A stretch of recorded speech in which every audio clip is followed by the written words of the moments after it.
మీరు కొండకు వెళ్లి తరమబోయిన వారు తిరిగి వచ్చే వరకు 3 దినములు అచ్చట తాగి ఉండు.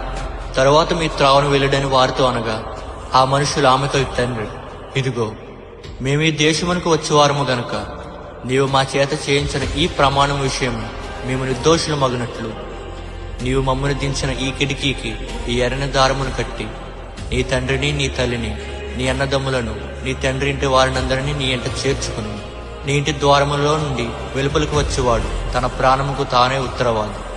మేము నిర్దోషుల మగుదుము. నీవు మా సంగతి వెల్లడి చేసినట్లా నీవు మా చేత చేయించిన ఈ ప్రమాణం విషయములో మేము దోషులము కామనిరి. అందుకు ఆమె, మీ మాట చెప్పున జరుగునుగాక అని చెప్పి వారిని వెళ్ళ పంపాను. వారు వెళ్ళిన తర్వాత ఆమె ఆ తొగర దారమును కిటికీకి కట్టెను.